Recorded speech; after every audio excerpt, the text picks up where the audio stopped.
Seja bem-vindo a um encontro sincero com a sua própria essência. Iniciamos agora o programa Ditado por Hamed. Aqui, Transforta começa agora.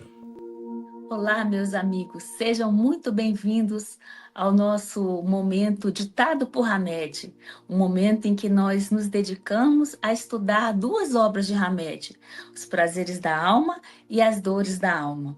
Hoje estudaremos um capítulo, ou melhor, dois, do livro Os Prazeres da Alma, que vai tratar sobre autoconhecimento. Então, eu convido a todos para que, antes de começarmos, façamos uma prece, que possamos unir os nossos corações, pedir ao nosso Pai que nos abençoe, ao nosso Mestre Jesus que nos guie, ao Espírito Hamed, mentor deste trabalho, que nos inspire para que possamos perceber o alcance das lições que vamos estudar na nossa vida, para que possamos receber os seus conhecimentos e, ao mesmo tempo, acessar o nosso coração, buscando nos fortalecer para a transformação que é proposta a todos nós. A transformação de aprendermos um dia a nos amar e amar ao nosso próximo. E assim, Mestre Jesus, pedimos a tua permissão e proteção para o início do nosso trabalho. Meus amigos, o tema de hoje, como eu já disse, é o autoconhecimento. São 2 capítulos que estão no livro Prazeres da Alma. E Hamed vai nos convidar, então, a refletir um pouquinho sobre a importância do autoconhecimento. Hoje em dia se fala muito em autoconhecimento, nós sabemos que é uma ferramenta importante, mas, ao mesmo tempo, essa tarefa parece que meio que incompatível com a velocidade das nossas tarefas, a tribulação do dia a dia, a correria em que a gente muitas vezes se vê inserido. Porque para que a gente pense em autoconhecimento, é preciso uma certa dose de autoobservação. É preciso um parar para se olhar. E aí a nossa dificuldade. Mas Hamed vai nos dizer que é justamente esse autoconhecimento que nós precisamos buscar, que vai nos dar uma habilidade para que a gente possa conhecer os nossos pontos fracos, para que a gente possa conhecer onde e como agem esses nossos pontos frágeis e até a quem nós atribuímos as nossas emoções e os nossos sentimentos. É a habilidade para que a gente possa perceber quais são os meus gatilhos, o que em mim não está bem resolvido. E assim, nesse caminho, nós vamos compreendendo pouco a pouco, à medida que nós vamos nos conhecendo, a gente vai compreendendo melhor aqueles que nos cercam. A gente vai deixando de projetar no outro as nossas dificuldades, porque estamos bem atentos para elas, são conhecidas nossas, na medida em que nós nos dedicamos a nos observar e a nos conhecer. Porque se a gente não se observa e não se conhece, nós entramos na ilusão de achar que nós não temos dificuldades, que nós não temos fragilidades, que quem nos atrapalha é sempre o outro. E assim, a mudança deve sempre vir do outro. Um grande engano da nossa parte. Por isso que Hamed nos convida para esse estudo. E ele vai dedicar esses 2 capítulos a nos chamar a atenção para a importância dessa tarefa. Nos dizendo também que nessa nossa tarefa, ou nessa nossa busca, ou nesse nosso projeto de ajudar alguém, nós precisamos estar fortalecidos no nosso próprio autoconhecimento. Porque senão, nos diz ele, se a gente desconhece o nosso mundo interior, como é que a gente vai transmitir para o outro segurança, determinação? Como é que a gente vai dar força para o outro se eu desconheço o meu mundo interior? Então, por isso a necessidade de que a gente vá pouco a pouco explorando esse nosso mundo interior. E muitos relacionamentos que nós experimentamos, nós dizemos assim: ah, não deu certo. Não deu certo um relacionamento amoroso, não deu certo a amizade, eu não dei certo naquele trabalho ali com aquele pessoal. E por que que as coisas, os relacionamentos não dão certo? Porque nós não olhamos para dentro de nós mesmos e não percebemos quais são os nossos pontos vulneráveis, quais são as nossas limitações. Quando a gente começa a caminhar nessa estrada do autoconhecimento, quando a gente começa a colocar em prática as lições que o autoconhecimento nos traz, a gente automaticamente reduz o nosso nível de crítica em relação ao outro, porque a gente para de se incomodar tanto com o que a gente vê no outro e reduz também o nosso nível de crítica em relação a nós mesmos, porque passamos a conhecer, bom, aqui está a minha limitação, esse ponto meu aqui é vulnerável. Realmente eu tenho uma tendência, vou dar um exemplo bem simplesinho, eu tenho uma tendência, qualquer coisa que a pessoa fala, eu acho que é logo comigo. Eu acho que o problema sou eu. Eu acho que tem ali uma criticazinha em relação a mim. Vocês conhecem pessoas assim? Ou às vezes vocês se percebem nessa situação? Tem a ver com a nossa autoestima. Às vezes o outro não está nem falando nada relacionado a gente. E a gente já está assim, nossa, me olhou de cara feia. Às vezes o outro está com uma dor de barriga, que seja, está chateado por alguma coisa. Ih, falei alguma coisa que ele não gostou. Só pode ser. Vejam que esse exemplozinho pequeno é um alerta para como nós projetamos tudo no outro. Porque não nos conhecemos. Agora, se eu me conheço, eu sei que eu tenho uma dificuldade em relação à minha autoestima. Eu vou lá no meu passado e vejo de onde aquilo veio. Eu sei que eu tenho essa tendência, então eu vou ficar mais atenta para eu não me deixar enrolar por essa situação, me colocando repetidamente nessa posição de achar que as coisas dizem respeito a mim, quando na verdade, muitas das vezes, elas dizem respeito ao outro. Então, é como se nós nos dispuséssemos a descobrir qual que é a pedra no sapato das nossas relações. E Hamed nos chama a atenção para um ponto interessante, porque muitas vezes, quando as relações não dão certo, quando a gente acaba uma grande amizade, ou um relacionamento conjugal, ou mesmo quando a gente tem uma briga grande na família, a gente acha que foi alguma coisa muito significativa que aconteceu. E ele vem nos chamar a atenção para um ponto, nos dizendo assim: muitas vezes não são os grandes conflitos que tornam as nossas relações mal sucedidas. Não são os grandes. São os conflitos insignificantes. São aquelas pequenas diferençazinhas que a gente vai reunindo ao longo do tempo. Então é como se fosse assim, um montão de poeira que a gente vai deixando acumular. É uma besteirinha aqui, a outra ali, mais outra colar. São pequenas cobranças, uma indelicadeza aqui, a outra ali. São as atitudes de petulância, pequenas, mas que vão se somando. A insensibilidade recorrente. Fulano foi insensível comigo uma vez, outra vez, outra vez, outra vez. E é como se aquele copo fosse enchendo. São pequenas atitudes de autoritarismo, de desinteresse, de impaciência, de desrespeito.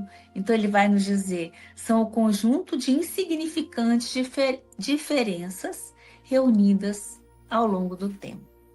E aí, meus amigos, a gente se lembra de Joana de Ângeles.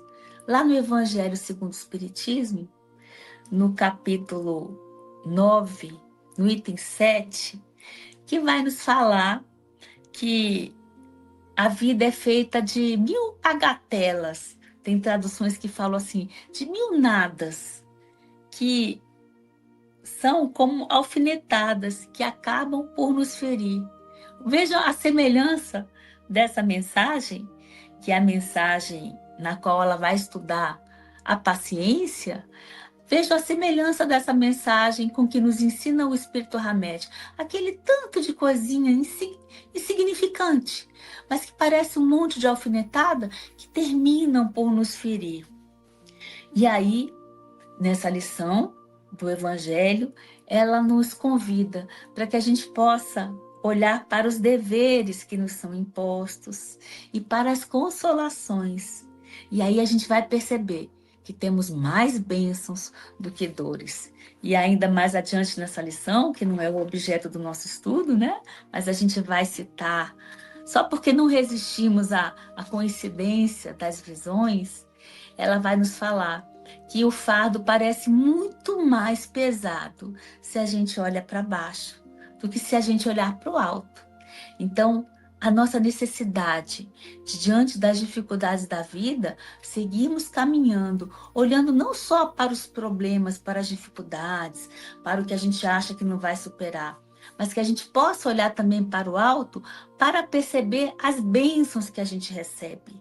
E trazendo aqui para o nosso estudo sobre os prazeres da alma, nós já aprendemos que Hamed vai utilizar essa expressão, prazeres da alma, para nos falar das nossas potências ocultas no nosso coração. Então, nesse processo de autoconhecimento, é interessante que a gente possa se aproximar, que a gente possa perceber as nossas limitações, os nossos conflitos, mas também as nossas habilidades de superação, as nossas possibilidades de crescimento, porque são as nossas ferramentas também, que nós precisamos acessar. Então, meus amigos, são essas pequenas faltas que ele vai nos dizer, voltando à lição, essas pequenas insignificantes diferenças, essas pequenas faltas do dia a dia que podem acabar destruindo relacionamentos muito importantes para nós, muito significativos, onde existe muita troca, onde existe muito amor.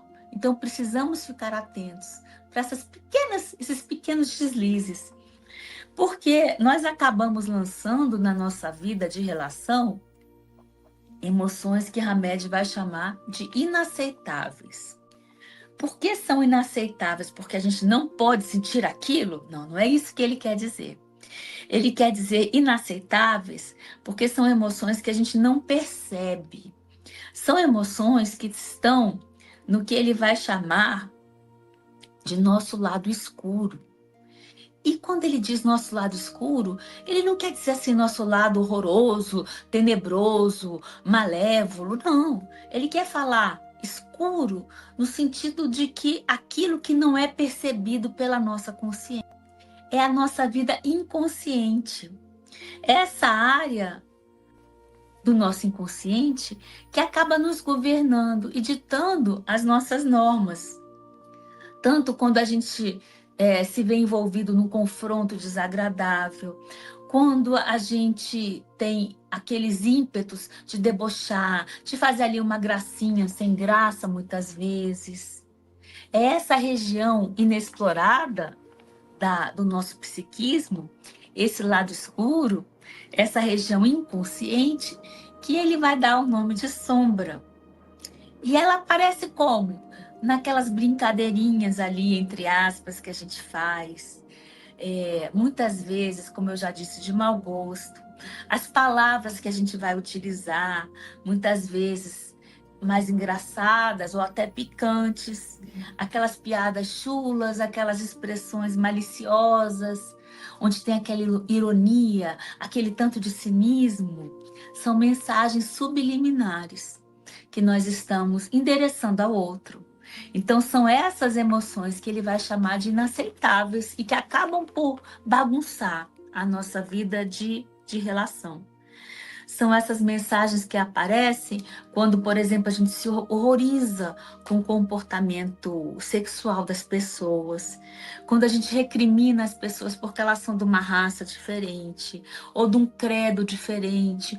Então, são essas formas em que a gente revela o nosso próprio preconceito contra aquele que é diferente de mim. E aí ele vai e faz uma viagem conosco lá para os tempos da Idade Média, em que nós andávamos aqui pela terra, perseguindo o que nós chamávamos de bruxas, de demônios, que de alguma maneira representavam as nossas projeções. Então, eu sendo incapaz de ver o mal que ainda habita em mim, projeto no outro. É o capeta, é a bruxa. E aí, nós podemos ter assim uma série de formas de fazer essa projeção. Nós espíritas gostamos muito de fazer essa projeção no pobre do espírito obsessor. Ah, não, essa ideia eu nunca tive, mas o obsessor botou isso na minha cabeça.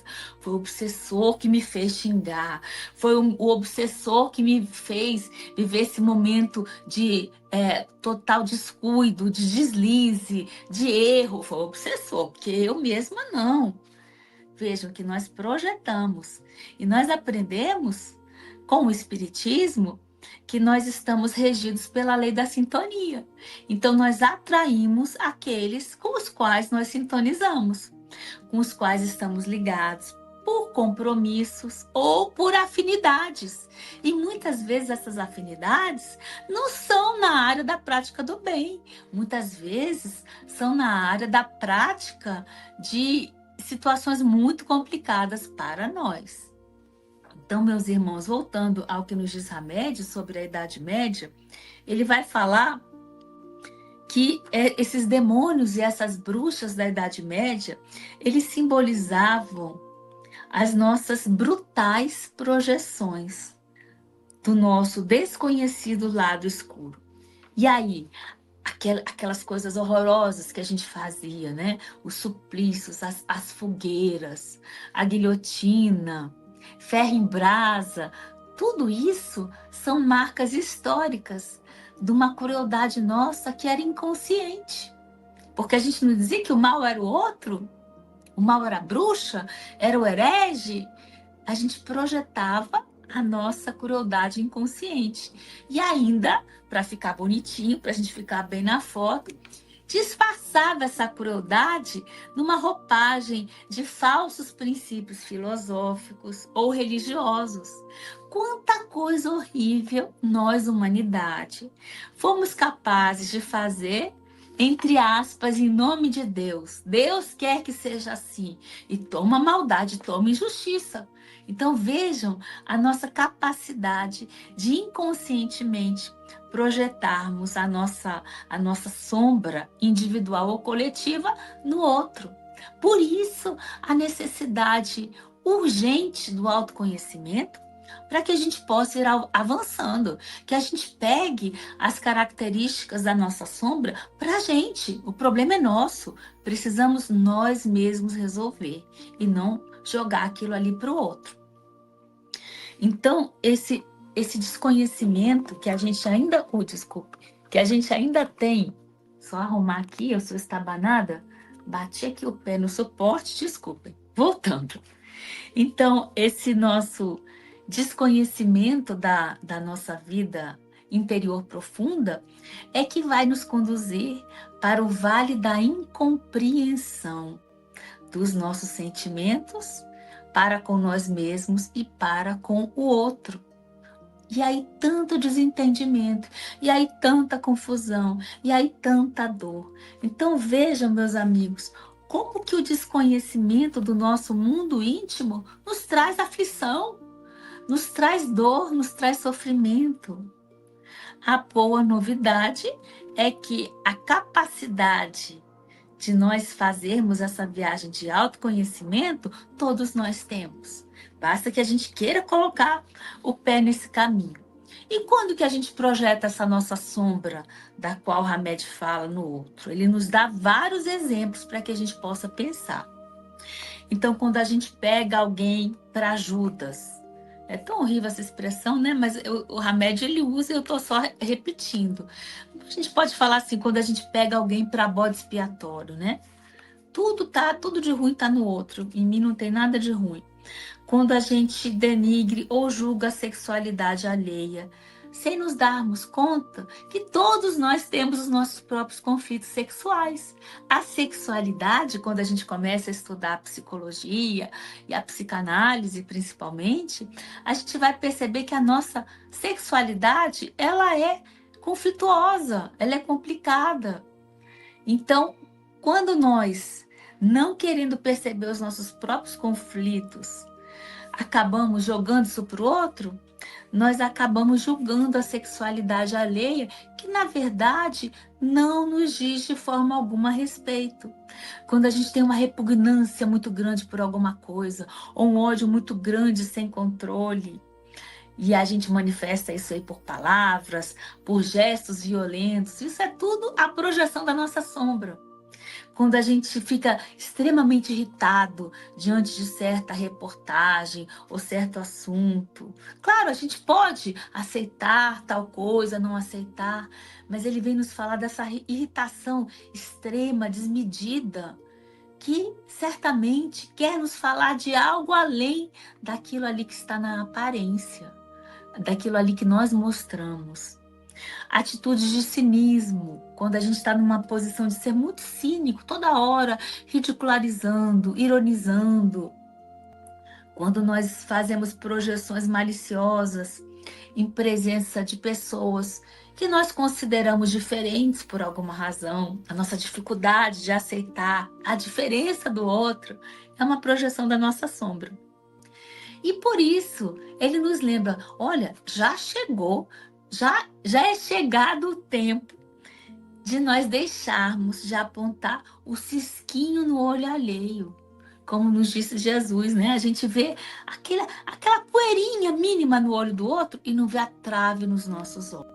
Então, Jesus, que sabia muito bem sobre os nossos conflitos, sobre as nossas dificuldades, sabendo que nós éramos e somos atormentados por esses conflitos, porque nós não admitimos certos aspectos do nosso próprio, da nossa própria individualidade, do nosso próprio ser, da nossa própria sombra. Ele nos disse com muita sabedoria: reconcilia-te com teu adversário enquanto estás a caminho com ele, para que não aconteça que o adversário te entregue ao juiz e o juiz ao oficial de justiça e assim sejas lançado na prisão. Que seria esse juiz para quem o adversário vai nos entregar? É a nossa própria consciência que vai nos julgar, que nos julga sempre.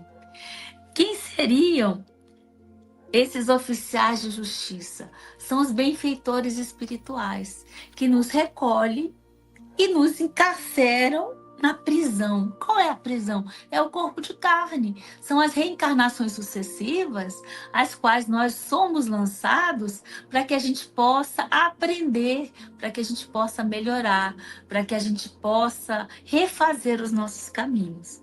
Então, precisamos nos reconciliar com esse adversário. E o adversário, ele não está fora, ele está dentro de nós. Os opositores íntimos que nós trazemos. Ou seja, outra maneira de falar isso, precisamos nos reconciliar com os opositores íntimos. Ou seja, enxergar nosso lado escuro para alcançarmos a paz de espírito. Não somos o que parecemos ser.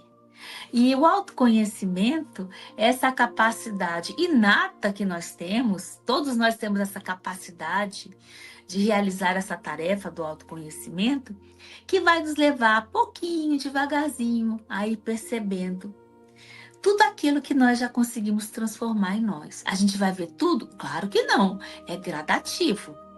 E aí nós vamos ampliando a nossa consciência sobre os nossos potenciais adormecidos, para que possamos vir a ser o que somos em essência. Nós não somos ainda toda essa maravilha, toda essa luz, mas algum dia chegaremos a ser. Essa luz toda está adormecida dentro de nós, em forma de germe em forma de um embrião. É a nossa essência que precisa ser por nós despertada. São os nossos potenciais adormecidos. Então, meus amigos, isso é o que Hamed fala no primeiro capítulo dessa obra sobre o autoconhecimento. Em seguida, ele retoma a questão, nos trazendo uma passagem muito, muito interessante de Jesus andando sobre as águas. Mas antes, ele vai nos dizer que quando nós não conhecemos a nós mesmos, nós dificilmente temos chance de ter um relacionamento bom com as outras pessoas.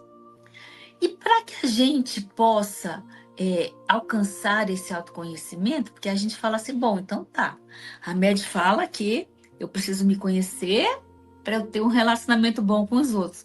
Entendi, ok.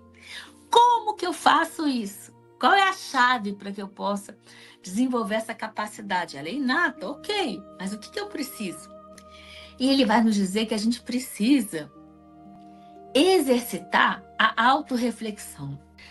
Refletir sobre as nossas sensações externas e internas, com o objetivo de que a gente possa tomar consciência dessa nossa vida íntima. Jesus era um psicoterapeuta por excelência, o maior que já existiu e existirá. E as suas palavras têm um significado muito profundo. Não é à toa que a gente pode ficar horas, meses, anos, uma vida inteira refletindo sobre uma única parábola. E aí, Hamed nos convida para que a gente possa relembrar o momento da vida de Jesus, que está lá no Evangelho de Mateus, no capítulo 14, versículos 25 a 29. Em que Jesus, os discípulos estavam lá, tinham saído de barco, Jesus tinha ficado conversando com algumas pessoas ali nas margens, e aí, de repente, já estava escuro, né? E aí, os discípulos começam a ver um vulto que vinha se aproximando, andando sobre as águas. Meu Deus do céu, que coisa apavorante! Uma pessoa ali vindo, deve ser o quê? Um monstro, um fantasma, alguma coisa. Eu vou ler aqui como está no Evangelho de Mateus. Ele dirigiu-se a eles, ele, Jesus, né? Dirigiu-se a eles, caminhando sobre o mar. Os discípulos, porém, vendo que caminhava sobre o mar, ficaram atemorizados e disseram, é um fantasma. E gritaram de medo. Imagina, eu também ia gritar, né, gente? Acho que vocês também, né? Gritaram de medo. Mas Jesus lhes disse logo, tende confiança, sou eu, não tenhais medo. Pedro, interpelando-o, disse, Senhor, se és tu, manda que eu vá ao teu encontro sobre as águas. E Jesus simplesmente respondeu, vem. E Pedro foi. Então vamos fazer uma pequena pausa aqui nesse momento. Hamed nos convida a pensar nesse momento de uma maneira um pouquinho mais aprofundada. O que seria simbolicamente essa água? Que Jesus andava sobre ela e que ele convida Pedro a caminhar sobre essa água. O que representa a água? É a imagem dinâmica da vida, dos conteúdos desconhecidos da alma, as energias desconhecidas da alma, as emoções secretas e ignoradas. A água é o símbolo da nossa sombra interior. A água é o símbolo da nossa vida inconsciente. Representa tudo que a gente não consegue perceber e que nós nos esforçamos para trazer à superfície. Jesus, o que Jesus fazia? Ele andava sobre a água, pairava sobre a água. Ou seja, ele dominava completamente o lado escuro da natureza humana. Jesus não tem mais essa sombra que nós ainda temos. É pura luz. E ele não só dominou a própria sombra, como também quer nos ajudar a que dominemos a nossa própria sombra. Por isso, ele convida Pedro, vem. Ele dominava as águas, que são uma metáfora para a sombra, porque ele entendia muito bem o nosso medo, a nossa insegurança, porque o nosso medo e a nossa insegurança são os efeitos da nossa própria sombra, da individual e da coletiva. Ele entendia a desunião, os conflitos que nós experimentamos. E como nós acabamos não percebendo essa área nossa oculta, essa área da nossa intimidade, a qual nós ainda não temos o pleno acesso, como a gente ou não percebe ou renega, finge que não vê, nós acabamos projetando essa sombra lá fora. E onde que é o lá fora? É no outro. E aí, nós acabamos projetando no outro não apenas as atitudes desagradáveis que nós temos e que não queremos ainda ver, mas também as nossas qualidades que nós ainda ignoramos. Ué, não, tudo bem, até aqui vamos fazer uma pequena pausa. Entendi que eu acabo projetando no outro os meus conflitos. Isso aí já foi falado. Então, quando eu, por exemplo, tenho horror a uma deficiência que eu vejo na pessoa, um determinado vício, quando aquilo ali me incomoda de uma tal forma, é uma pista que eu posso estar tendo dificuldade de ver aquela mesma característica em mim mesmo. E eu posso pensar assim, não, mas eu não tenho mais isso. Mas, às vezes, não tenho mais aquela determinada dificuldade na escala que eu estou vendo ali no outro. Mas eu tenho ainda de uma maneira reduzida em mim. Eu não sou capaz, por exemplo, eu olho para o outro que pratica uma grande violência e falo que horror, que monstro, não merece nem viver sobre essa terra. Nós fazemos isso. Não temos, às vezes, mais em nós aquela coragem de proceder com tamanha maldade. Mas nós ainda procedemos também com maldade. Por isso que Hamed vai nos falar das pequenas alfinetadas, dos pequenos deslizes.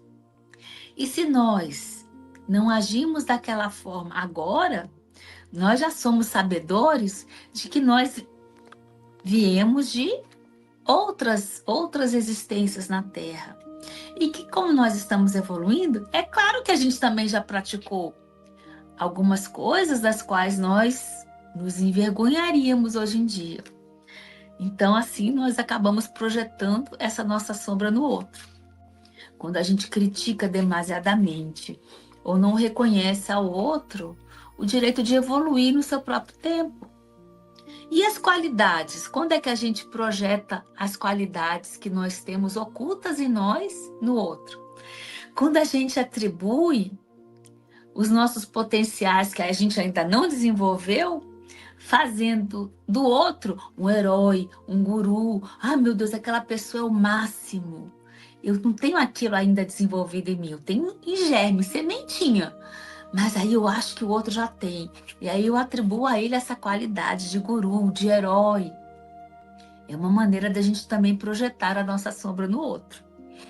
Então, meus amigos, ele nos chama atenção para o que nós entendíamos como diabo, nos convidando a fazer uma análise da origem da palavra, tanto no grego como em latim. No grego diabolos e no latim diabolus, significa o que separa, o que desune. Essa separação que nós temos dentro de nós é que nos impede de ver a nossa unidade e a unidade entre todos nós. Então, se existe algum diabo, é essa separação, é eu me achar separada do outro, ou eu não conseguir unir os opostos que eu trago dentro de mim. E Hamed dá então um exemplo. Quando a gente começa a aceitar os nossos opostos, a gente vai chegar a um ponto de equilíbrio. Porque na nossa situação, o que a gente quer fazer? A gente quer negar o lado que é negativo, o lado que é complicado, e quer viver se iludindo como se a gente só tivesse o lado positivo em nós. Mas nós temos os dois polos. Por exemplo, nós temos autoritarismo, muitas vezes, e temos subserviência. Qual dos dois é melhor? nenhum dos dois. A gente precisa achar o ponto de equilíbrio entre a bajulação e o desprezo por alguém. Ficar bajulando alguém é horrível? Sim. E desprezar? Também. É o ponto de equilíbrio. É a gente poder transmitir ao outro boas palavras de reconhecimento, que não sejam bajulatórias, e a gente não desprezar tampouco. É o caminho do meio. É a gente poder equilibrar algo de futilidade com desleixo. Ou seja, se eu sou uma pessoa que não liga para absolutamente nada, por exemplo, em relação à própria aparência, eu me torno uma pessoa desleixada. Não vou cuidar da higiene, não vou tomar banho, vou andar toda rasgada, maltrapilha. Que bom, eu devo estar sendo humilde? Não, estou sendo desleixada. E se eu vivo para cuidar da minha própria aparência, do meu próprio corpo, aquilo é a minha razão de vida, tá certo? Também não. Eu estou sendo extremamente fútil. Então, o ponto de equilíbrio entre essas duas características. E aí, ele vai nos dizer, e vai dar outros exemplos, né? Eu ser extremamente crédula ou extremamente maliciosa. São dois opostos, ponto de equilíbrio. E ele vai nos dizer que, admitindo esses dois lados, que nós temos esses dois lados, nós vamos ser capazes de chegar a um ponto de equilíbrio, aceitando a nossa unidade ou o caminho do meio. Então, nós começamos a eliminar essa rivalidade que nós temos, tanto com a gente mesmo, quanto com o outro. Com a gente mesmo, quando a gente não aceita os nossos opostos. E com o outro, quando a gente projeta tudo no outro. Essa ambivalência, ela é inerente à nossa condição humana. O que é ambivalência? É quando tem dentro de mim atitudes e tendências e sentimentos opostos. Às vezes eu adoro fulano, às vezes eu detesto. O que é isso? É ambivalência. Nós não somos toda hora, só amor o tempo inteiro, 24 horas. Não, mas também não somos só ódio. E essa ambivalência que ainda nos caracteriza. O que nós precisamos fazer? Chegar a um ponto de equilíbrio. E qual seria?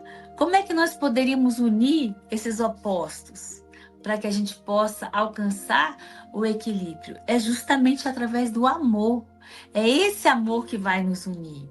E o amor significa a compreensão com as nossas próprias dificuldades, com as nossas fragilidades, com as dificuldades e fragilidades do outro. E aí nós vamos conseguir unir esses opostos que estão separados. Então, unindo esses dois opostos, a gente vai conseguir parar de projetar as nossas atitudes rudes, sombrias e insuportáveis e complicadas sobre as entidades exteriores, seja o outro, seja o diabo, seja o obsessor, seja lá quem for. Então, meus amigos, nós somos convidados a dar esse passo. O Espiritismo nos dá uma grande ajuda, porque ele ensina que o nosso desequilíbrio não vem de fora, não vem do espírito obsessor, dos maus espíritos, não vem de forças externas que estejam de alguma maneira me afetando. O desequilíbrio sempre reside na nossa própria intimidade. Então, precisamos ter a coragem de perceber e ouvir esses nossos demônios interiores, para que a gente possa, com mais facilidade, trabalhar pela nossa auto-melhora. Meus amigos, voltando àquela parte do Evangelho sobre a qual nós falamos, quando Jesus vem caminhando sobre a água, e Pedro fala assim: Senhor, se é o Senhor mesmo, fala aí para eu sair andando também sobre a água. Jesus fala para Pedro assim: vem! E Pedro começa a andar. Mas vocês lembram que lá pelas tantas Pedro duvida, e aí ele começa a afundar? E o que o mestre faz? Salva! Ele vai lá, abraça e reergue novamente Pedro, segura na mão e novamente eles ficam em segurança. Então, voltando ao Evangelho de Mateus, vamos ler aqui. Ele dirigiu-se a eles caminhando sobre o mar. Os discípulos, porém, vendo que caminhava sobre o mar, ficaram atemorizados. E Jesus faz a eles esse convite: vem. Esse convite é para todos nós. Esse convite a andar sobre as águas, a não sentir medo de olhar para dentro de nós, a não sentir medo de sondar as nossas próprias profundezas. Eu tenho medo, vou encontrar muita coisa feia lá dentro de mim. Precisamos parar de projetar a nossa própria deficiência lá fora. Jesus está nos convidando: vem caminhar sobre essas águas do teu mundo desconhecido, do teu mundo íntimo. Eu estou contigo, vem. E se a gente fraquejar? Ele estará lá para nos segurar. Assim como ele fez com Pedro, estará lá para nos proteger, para nos auxiliar, para que a gente possa novamente voltar à superfície. Que a gente não tenha medo, que a gente vá caminhando. Essa sombra que nós trazemos dentro de nós, muitas vezes parece ser esse fantasma horroroso, que os discípulos viram, acharam que Jesus era um fantasma, até saberem que era ele. Meu Deus do céu, é um fantasma que está vindo me pegar. E assim, muitas vezes, a gente percebe a nossa própria sombra. Mas, se nós trouxermos, nos diz Hamed, esse nosso lado escuro, a luz da nossa consciência, vamos ver que esse fantasma se trata apenas de nós mesmos. Nós, viajores do universo, carentes de aprendizagem e de conhecimento acerca da inteligência divina que se manifesta dentro e fora de nós. Linda essa passagem, meus amigos, linda, linda, maravilhosa essa lição, que nós possamos ter a coragem de fazer essa caminhada de autoconhecimento, de andar sobre o mar dos nossos sentimentos, desconhecidos ainda. Nosso Mestre Jesus, assim como ele fez naquele tempo com os discípulos, do lado de fora da barca, já caminhando sobre o mar, dos próprios sentimentos, nos compreende os nossos medos, as nossas dificuldades e nos estende a mão amiga. Assim como ele fez com Pedro, ele nos convida: vem, vamos caminhar com ele. Vamos caminhar com o nosso Mestre Jesus. Ele nos convida: vem, nos estende as mãos e nos aguarda. Se nós fraquejarmos, começarmos a afundar, ele certamente está a postos para nos reerguer, para nos levantar e continuar ao nosso lado. Meus amigos, eu agradeço a vocês este momento tão precioso para minha alma e convido vocês para o nosso próximo encontro, onde falaremos sobre o livro As Dores da Alma, dessa vez falando sobre ilusões. Fiquem com Deus e até.